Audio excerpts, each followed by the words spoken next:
Buenas tardes a los hermanos de la iglesia.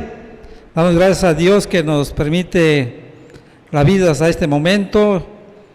Hoy estamos 5 de julio de 2020. Dice la Escritura: bienaventurados los que confían en Jehová. Y como cristianos, como hijos de Dios, confiamos en que todo está en sus manos, todo está bajo su control y no hay nada que se salga de su control. También como iglesia estamos agradecidos al Señor porque el día 6 de julio se cumple un año más en que se inició la obra de la Iglesia Presbiteriana Independiente de México. Ya son desde 1947 hasta ahora, hasta este año 2020, son 73 años, espero no fallar, en que se inició la obra. Y damos gracias a Dios que nos ha mantenido como iglesia, alabando y glorificando su nombre. Entonces vamos a abrir la Escritura, la palabra de Dios, en el libro de Isaías, capítulo 25, precisamente un capítulo donde nos habla de cómo la iglesia, cómo su pueblo debe de alabarle siempre, reconociendo que Él nos ha dado la vida, Él nos ha dado la salvación, y todo lo que somos y tenemos sabemos que viene de las manos de Dios. Por eso hay que alabarle, hay que glorificarle, como dice este capítulo 25. Le voy a dar en voz alta, lectura en voz alta, capítulo 25, los 12 versículos dicen de la siguiente manera: Jehová, tú eres mi Dios, te exaltaré, alabaré tu nombre porque has hecho maravillas. Tus consejos antiguos son verdad y firmeza, porque convertiste la ciudad en un montón, la ciudad fortificada en ruina, el alcázar de los extraños, para que no sea ciudad, ni nunca jamás sea reedificado. Por esto te dará gloria el pueblo fuerte, te temerá la ciudad de gentes robustas, porque fuiste fortaleza al pobre, fortaleza al menesteroso en su aflicción, refugio contra el turbión, sombra contra el calor, porque el ímpetu de los violentos es como turbión contra el muro, como el calor en lugar seco, así humillarás el orgullo de los extraños, y como calor debajo de nube, harás marchitar el renuevo de los robustos. Y Jehová de los ejércitos hará en este monte a todos los pueblos banquete de manjares suculentos, banquete de vinos refinados, de gruesos tuétanos y de vinos purificados, y destruirá en este monte la cubierta con que están cubiertos todos los pueblos y el velo que envuelve a todas las naciones. Destruirá la muerte para siempre, y enjugará Jehová el Señor toda lágrima de todos los rostros, y quitará la afrenta de su pueblo de toda la tierra, porque Jehová lo ha dicho. Y se dirá en aquel día: he aquí, este es nuestro Dios, le hemos esperado y nos salvará. Este es Jehová a quien hemos esperado, nos gozaremos y nos alegraremos en su salvación. Porque la mano de Jehová reposará en este monte, pero Moab será hollado en su mismo sitio, como es hollada la paja en el muladar. Y extenderá su mano por en medio de él, como la extiende el nadador para nadar, y habitará su soberbia, y abatirá su soberbia y la destreza de sus manos, y abatirá la fortaleza de tus altos muros, la humillará y la echará a tierra hasta el polvo. Amén. Oremos. Padre, ayúdanos en esta hora en que tú nos permites abrir tu palabra santa, meditar en ella. Señor, danos sabiduría y entendimiento, que tu Espíritu Santo sea el que obre en estos momentos en todo nuestro ser, de tal manera que podamos, Señor, tener entendimiento, recibir y guardar y hacer tu palabra. Señor, ayúdanos pues en Cristo Jesús, te lo estamos implorando. Amén. El tema en el cual vamos a meditar en esta oportunidad son los motivos para que el pueblo de Dios le alabe. motivos para que el pueblo de Dios le alabe. Dios creó las cosas para que le alaben, las cosas inanimadas, los animales y las personas. El pecado afectó todas las cosas de tal forma que esas cosas creadas no cumplen el propósito por las cuales Dios las hizo, que no es otro que alabarle y glorificarle. Dios en su obra de redención escogió, salvó y restauró a su pueblo para que conociéndole y creyendo en Él pudiera de nuevo alabarle como debe hacerlo toda criatura.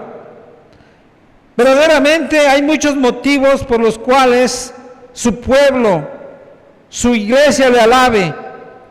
Veamos cómo el profeta Isaías nos enseña respecto a esto en este capítulo 25. En primer lugar, lo que vemos en este capítulo es que solamente los creyentes pueden alabar a Dios. Hemos dicho, y la Escritura nos enseña, que el propósito por el cual Dios creó todas las cosas es para que le alaben. Como dicen los salmos, específicamente de los salmos 148 al 150. Alabarle sus ángeles, sol y luna, lucientes estrellas, las aguas, los monstruos marinos y todos los abismos, el fuego y el granizo, la nieve y el vapor, el viento de tempestad, los montes y todos los collados, el árbol de fruto y todos los cedros, la bestia y todo animal, reptiles y volátiles, los reyes de la tierra y todos los pueblos, los príncipes y todos los jueces, los jóvenes y todas las doncellas, los ancianos y los niños. Eso dice el Salmo 148 y termina diciendo: alaben el nombre de Jehová, porque solo su nombre es enaltecido, su gloria es sobre tierra y cielos. Él ha exaltado el poderío de su pueblo. Alábenle todos sus santos, los hijos de Israel, el pueblo a él cercano. Aleluya, amén. Ahí está, todas sus criaturas deben de alabar a Dios. Pero hemos dicho, no todas las cosas alaban a Dios como Dios lo manda. El Salmo 150 lo resume, que todo lo que respire alabe a Jehová. Pero esto no se está cumpliendo. No todo lo alaba. Podemos concluir que Dios falló en su propósito, como algunos dicen. Sabemos que no. Dios no puede fallar, pues dejaría de ser Dios. Dios, cuando creó al hombre, le dio libertad para vivir, pero también le dio responsabilidad. Dios lo dotó al hombre del llamado libre albedrío, que era la completa y perfecta libertad de obedecer a Dios. Pero vemos cómo cuando Dios lo probó, el hombre optó por la alternativa de desobedecerle. Así cayó en pecado, y cayó él y cayó también todas las cosas. Entonces, las consecuencias de su responsabilidad de haber actuado con libertad afectó toda la creación, y desde ese momento se perdió toda la perfección y hasta la misma libertad. Sí, el libre albedrío se perdió. Desde entonces el hombre ya no tiene la perfecta y plena libertad personal que tenía Adán antes de caer en pecado. Ahora el hombre o es esclavo de Satanás o es siervo de Cristo. En ambos casos es dirigido por alguien externo a él, o es el diablo en el caso de los incrédulos, o es el Espíritu Santo en el caso de los creyentes. Y por ende, también cuando el hombre cayó, también se perdió la disposición, el deseo y la voluntad de alabar a Dios. Pero vemos cómo Dios en su gracia había elegido desde la eternidad a una parte de la humanidad caída para ser su pueblo, para ser su iglesia, para restaurarlos y así tener una buena y nueva relación con Él, capacitándolos por medio de la fe para confiar y creer en la obra perfecta que Jesucristo realizó para salvarlos, capacitándolos de la misma forma para alabarle y exaltarle. No todos pueden alabar a Dios. Pueden hacerlo solo aquellos que pueden decir, como dice el versículo 1, Jehová, tú eres mi Dios, te exaltaré, alabaré tu nombre. Ahí está quienes pueden alabarle, aquellos que tienen a Dios como su Dios. Es muy importante reconocer esto. ¿Qué significa exaltarle, alabarle? Significa que Dios ha obrado en su corazón, y esos en que Dios ha obrado ahora ponen en primer lugar a Dios. En toda su vida siempre Dios tendrá el primer lugar. Pondrán a Dios en lo más alto de su vida, como dice la palabra, engrandeced a Jehová. También alabarle significa reconocerle por todo lo que Él es. Y ahí hay un problema porque muchas veces no reconocemos, no sabemos quién es verdaderamente Jehová. Dios es amor, misericordia, bondad, es omnipotente, omnisciente, infinito en sabiduría y tamaño, santo, justo, también tiene ira, y en todas sus perfecciones con que Él se ha revelado en su palabra. Pero también tenemos que reconocerle cuando le alabamos en todo lo que Él ha hecho en su creación, lo que ha hecho en la vida de su pueblo, en la vida de su iglesia, por su redención, y también reconocerle por todas sus promesas, que aunque no se han realizado, entendemos que Dios las cumplirá. Es decir, alabarle a Dios debe ser con toda nuestra vida, en todo momento y lugar, y debe ser de corazón, que involucre todo nuestro ser, mente, emociones y voluntad. La Escritura nos enseña que Dios no acepta una alabanza parcial, por ejemplo, una alabanza solo de labios, sino que todo lo que hacemos lo debemos de hacer para alabarle, como dice el apóstol Pablo: si coméis o bebéis o haced cualquier otra cosa, hacerlo para la gloria de Dios. El creyente no debe de vivir en el secularismo, que es la enseñanza que divide la vida en al menos dos áreas: el área de la fe, de la religión, de Dios, y la otra del mundo, de lo material, de lo que no es de Dios. La Biblia nos enseña que todo es de Dios, el mundo y todos los que en él habitan. Que hay cosas que no se han sometido a Cristo, eso es una realidad. Y precisamente la tarea de la iglesia y del creyente es llevar todas esas cosas que todavía se rebelan contra Dios a los pies de Cristo, para que sean restauradas. Entonces, Dios nos manda, Dios nos dice en su palabra que le exaltemos, que le alabemos.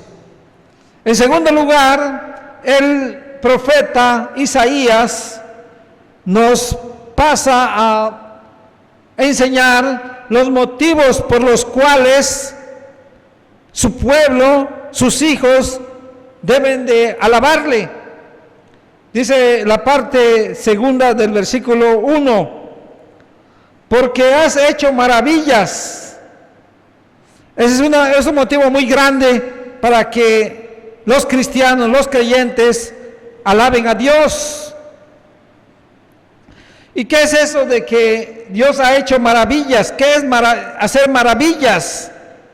La palabra maravillas o ha hecho maravillas viene de un verbo palá, ser maravilloso, extraordinario, prodigioso. Eso significa, o viene del nombre asombro o maravilla. Expresa la idea de hacer alguna cosa maravillosa, prodigiosa. Vemos cómo Dios verdaderamente en toda la historia, desde que Él creó al mundo hasta el tiempo actual, todo lo que ha hecho es maravilloso, es perfecto, es prodigioso. Para Él todo le es posible. La primera vez que esta palabra aparece, maravilla, lo tenemos allá en el libro de Génesis 18:14, que nos habla precisamente de algo prodigioso que iba Dios a hacer con Abraham y con Sarai.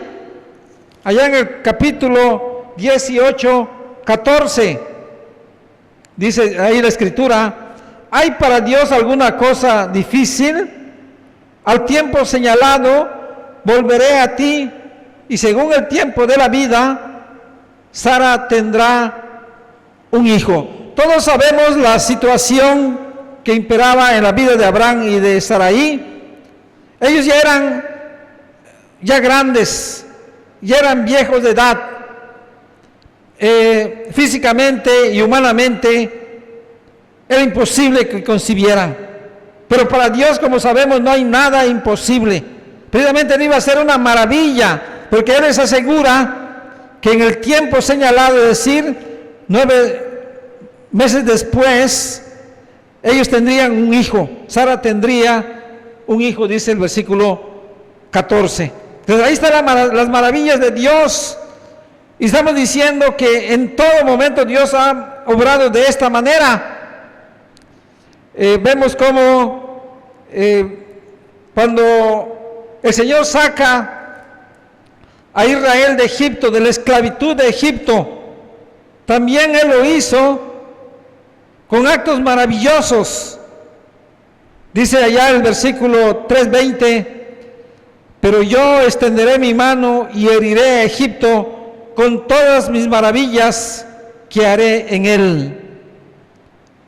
Y en el Salmo 118:23 dice: de parte de Jehová es esto, y es cosa maravillosa a nuestros ojos.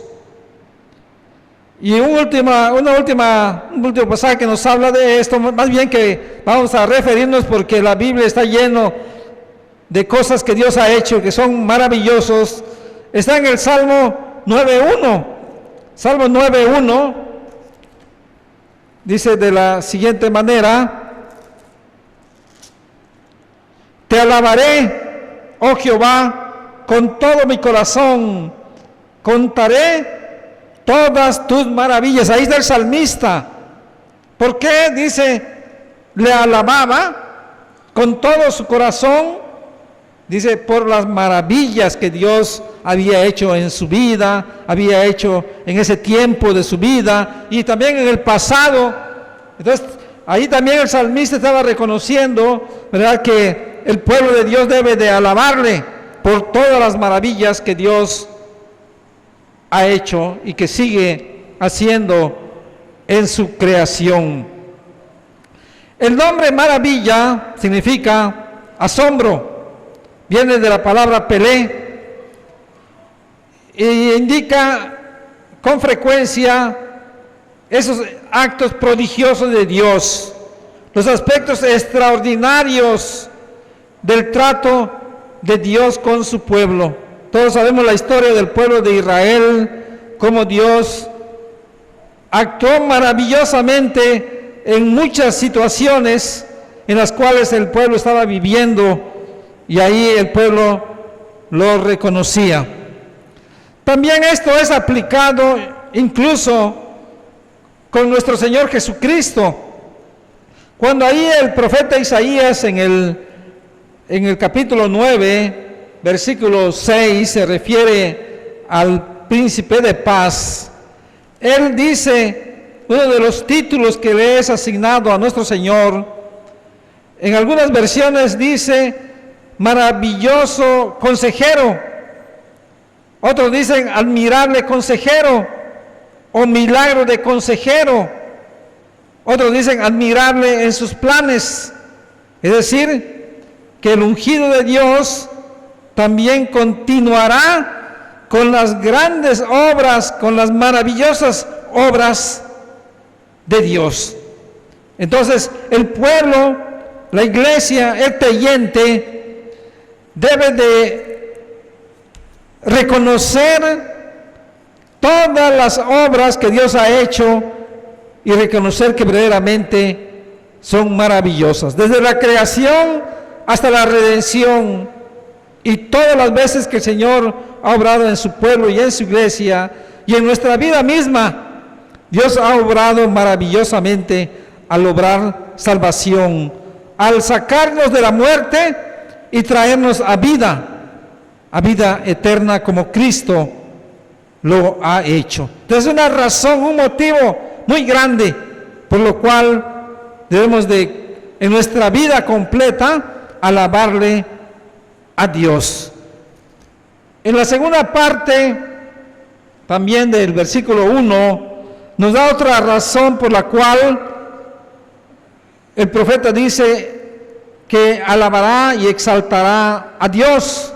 Dice él, por tus consejos antiguos son verdad y firmeza. Esos consejos antiguos significan en un sentido específico lo que Dios había planeado hacer con su pueblo. Todos sabemos la historia del pueblo de Israel cuando se rebeló y se fue tras falsos dioses. Dios permitió e hizo más bien que su pueblo fuera llevado cautivo, en este caso a Babilonia. Pero Dios ya había, o más bien tenía un propósito planeado de liberar a su pueblo de esa esclavitud de Babilonia, como lo había hecho también con Egipto. Él lo iba a realizar verdaderamente porque Él es veraz. Él es cumplidor de su palabra y de su pacto, fiel a sus promesas. Si Él ya se había hecho ese propósito, Él lo iba a cumplir. Pero este cumplimiento de su palabra es también en toda la historia de la humanidad.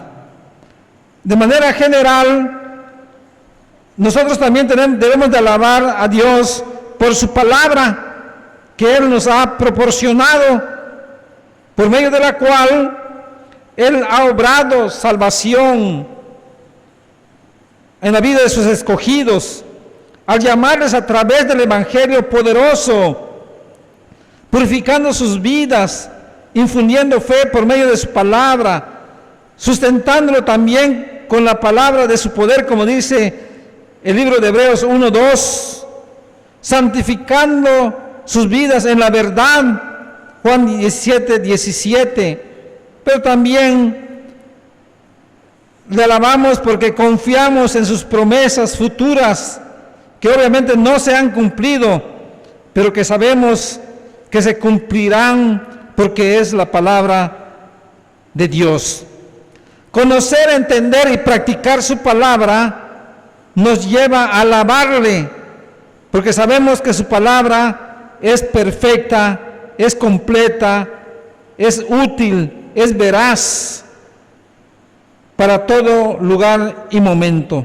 La palabra, como sabemos, la palabra de Dios no caduca, no falla, no tiene errores. Como dice la misma Escritura, todas las cosas pasarán, el mundo pasará, pero su palabra no pasará. Estos dos son dos motivos, puedo decir, generales por los cuales el pueblo de Dios debe de alabar a Dios. Pero también en este capítulo 25 se nos da algunos motivos específicos por los cuales debemos de alabarle. Tanto por el cuidado que Dios tiene por su pueblo, pero también por el castigo, por el juicio que Dios hace contra aquellas naciones, contra aquellos hombres que son sus enemigos, porque no se someten a Él. Entonces, en este capítulo 25, a partir del versículo 2, se nos dan dando varios motivos por los cuales también Él nos manda a alabarle y glorificarle. Algunas cosas que Dios ha hecho, por ejemplo, en sus enemigos. Dice allá el versículo 2, porque convertiste la ciudad en montón, la ciudad fortificada en ruina, el alcázar de los extraños, para que no sea ciudad, ni nunca jamás sea reedificado. ¿A qué ciudad se está refiriendo el profeta? Dice, convertiste la ciudad en montón.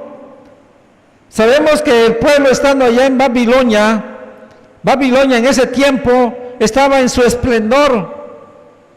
Dice allá, el alcázar de los extraños, era el esplendor de Babilonia, de tal forma que el mismo rey Nabucodonosor llegó a expresar la gran Babilonia. Pero ¿cuál era el destino o lo que iba a hacer Dios con esa ciudad? Dice, iba a convertirse en un montón de escombros, porque esa ciudad iba a ser destruida. Dice, de tal forma que ya no sería ciudad, ni nunca más sea reedificado. Y en verdad, la ciudad de Babilonia, solamente hay ruinas de ella, nunca más fue reedificada.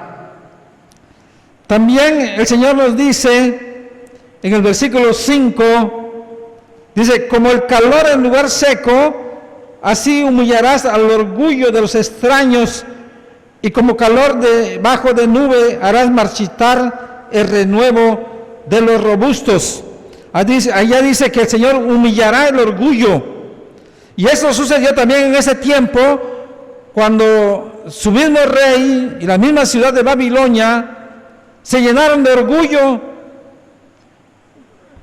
El mismo rey se sentía como un ser muy grande, decía Nabucodonosor el Grande o la Gran Babilonia.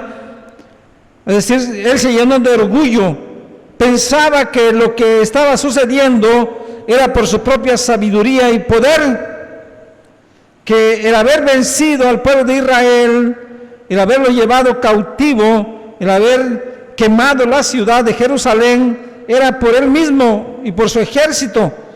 Pero la Biblia nos dice que todo esto estaba en el plan de Dios. Y entonces, ¿cómo el Señor realmente humilló ese orgullo? Sabemos cómo Nabucodonosor fue convertido prácticamente en una bestia. Ahí el libro de Daniel nos los enseña. Y también la ciudad de toda la nación de Babilonia, pues en su momento llegó cuando otra nación lo sometió y le hizo peor que lo que había hecho Babilonia con la ciudad de Jerusalén. Entonces Dios siempre, como estamos viendo, esas profecías siempre se cumplen. ¿Por qué? Porque vienen realmente de nuestro Dios. Y en todo, cuando su pueblo, sus enemigos, cuando Él ha dicho algo, también se ha estado cumpliendo y también se cumplirá al final.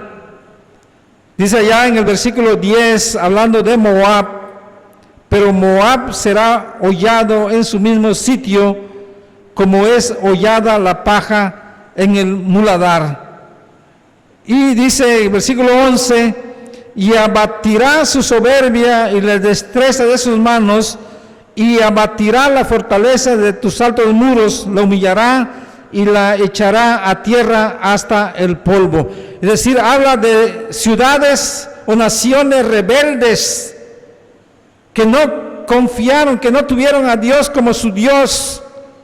Aquí nos hablan estos versículos que al final su fin será destrucción, será juicio, y muchas naciones que se han exaltado a sí mismas.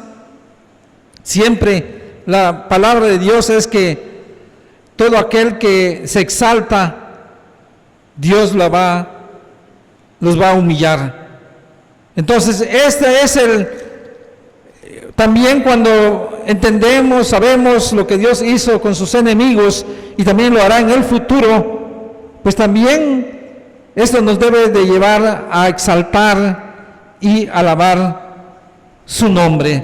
Pero también lo que Dios ha hecho en su pueblo o por su pueblo. Aquí hay varios versículos que nos enseñan cómo Dios ha tenido una relación, ¿verdad? O favores, o misericordia, o compasión de su pueblo. Dice aquí la Escritura, en el versículo 3, cuando el Señor castigó a Babilonia y a Nabucodonosor, esto hizo que naciones que vivían alrededor lo reconocieran como el Dios vivo y verdadero, Dios todopoderoso. Dice el versículo 3, por esto te dará gloria el pueblo fuerte, te temerá la ciudad de gentes robustas. Es decir, pueblos le temieron en ese tiempo de la historia al conocer lo que había hecho con Nabucodonosor y con Babilonia. Pero respecto al pueblo de Israel, precisamente ese plan que tenía de traerlo de nuevo a Jerusalén y a Judá, pues allá mismo en Babilonia vemos cómo Dios nunca los abandonó. No, Él tuvo compasión y los fortaleció para que ellos pudieran soportar toda esa vida lejana de su pueblo, como dice el versículo 4, porque fuiste fortaleza al pobre, fortaleza al menesteroso en su aflicción, refugio contra el turbión, sombra contra el calor. Ahí está toda la situación, la condición que el pueblo estaba pasando allá en una nación extraña, pero todo debido a su pecado. Pero aún en ese juicio vemos cómo Dios tiene compasión de su pueblo, porque dice allá claramente, Dios los fortaleció, Dios fue como un refugio, porque si esto no lo hubiera hecho Dios, obviamente el pueblo no pudiera soportar todo eso, ¿verdad? Como nos menciona aquí en este versículo 4. Y también nos habla de la restauración de ese pueblo, de cómo el Señor de nuevo los lleva a su nación, y desde ese entonces Dios da promesas muy importantes, muy grandes para su pueblo. Dice allá en el versículo 6, nos empieza a decir cómo el Señor aunque de manera instantánea y momentánea no fue llevado el pueblo de vuelta a su nación, a Jerusalén. Sin embargo, el Señor ya lo había prometido. Dice en el tiempo futuro, Jehová de los ejércitos hará en este monte a todos los pueblos banquete de manjares suculentos, banquete de vinos refinados, de gruesos tuétanos y de vinos purificados. Lo que está mencionando aquí Dios es que Él iba a restaurar a su pueblo, devolverlos de nuevo a Jerusalén, pero también esto indica una profecía que el Señor va a cumplir en los tiempos finales cuando Cristo vuelva. Cuando se van a realizar, como dice el libro de Apocalipsis, las bodas del Cordero, la unión de Dios con su pueblo. Y ahí manifiesta un banquete, una fiesta que nos señala las bendiciones que el pueblo de Dios va a gozar, ya no por un tiempo, sino para siempre. Y así nos sigue enseñando cómo Dios obrará en todos los pueblos, dice acá, pero sabemos que la enseñanza es que de todos los pueblos de la tierra, del mundo, no todos los hombres de todas las naciones serán salvas, sino que en todas las naciones hay hombres que Dios ha elegido para ser salvos. Dice allá, y destruirá en este monte la cubierta con que están cubiertos todos los pueblos y el velo que envuelve a todas las naciones. Sabemos que primeramente Dios obró en su pueblo, el pueblo de Israel, pero la promesa dada a Abraham es que en él serían benditas todas las naciones. Es decir, ese velo que nos dice acá es que Él quitará la ignorancia de esas naciones para que conozcan a Dios y conociendo a Dios también reciban la bendición que Dios tiene preparado para los que van a formar parte de su pueblo. El versículo 8 también es otra promesa que también, como sabemos, nos menciona el libro de Apocalipsis, que se cumplirá cuando, de manera completa y perfecta, cuando el Señor vuelva. Aunque sabemos que el Señor ya venció a la muerte, y sin embargo, será ya definitivo cuando, dice el versículo 8, destruirá la muerte para siempre, y enjugará Jehová el Señor toda lágrima de todos los rostros, y quitará la afrenta de su pueblo de toda la tierra, porque Jehová lo ha dicho. ¿De qué nos habla ya? De los tiempos finales.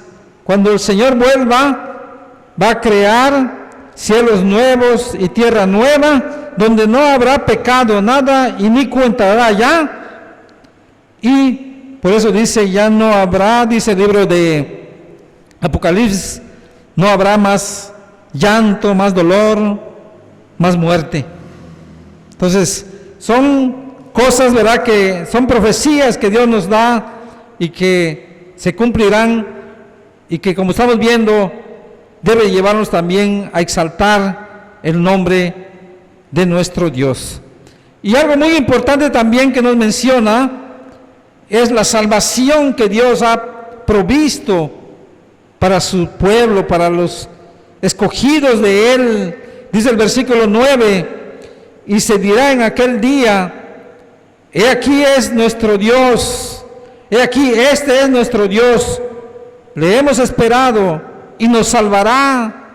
Este es Jehová a quien hemos esperado, nos gozaremos y nos alegraremos en su salvación. Un motivo muy grande, obviamente, es la salvación que Dios nos ha dado.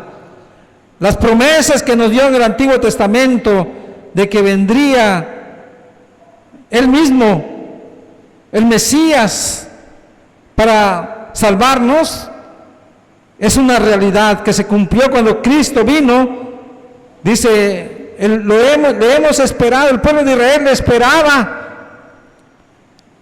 Pero sabemos que lo triste es que cuando Él vino no lo reconocieron y solo esto trajo perdición y condenación para ellos. Pero para los escogidos, para los creyentes, dice, es una realidad. Nos gozaremos y nos alegraremos en su salvación. Entonces, son muchos los motivos verdaderamente. Aquí algunos el profeta Isaías nos los ha dado, algunos motivos, pero como creyentes, como conocedores de la palabra, hay muchas más razones para alabar a Dios. El profeta nos menciona algunas de ellas en forma general y otras de manera específica. Debemos alabarle por lo que Él es y por lo que Él ha hecho y sigue haciendo, y también, como hemos visto, y hará en el futuro. Hay muchos que no le alaban. ¿Por qué?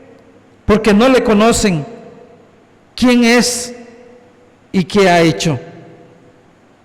Que Dios nos dé el entendimiento para que como iglesia de Él y como sus hijos le conozcamos y le reconozcamos cada día más, y así le alabemos no solo de labios, sino con todo nuestro ser, con todo nuestro corazón. Que el Señor nos bendiga y bendiga su santa palabra. Amén.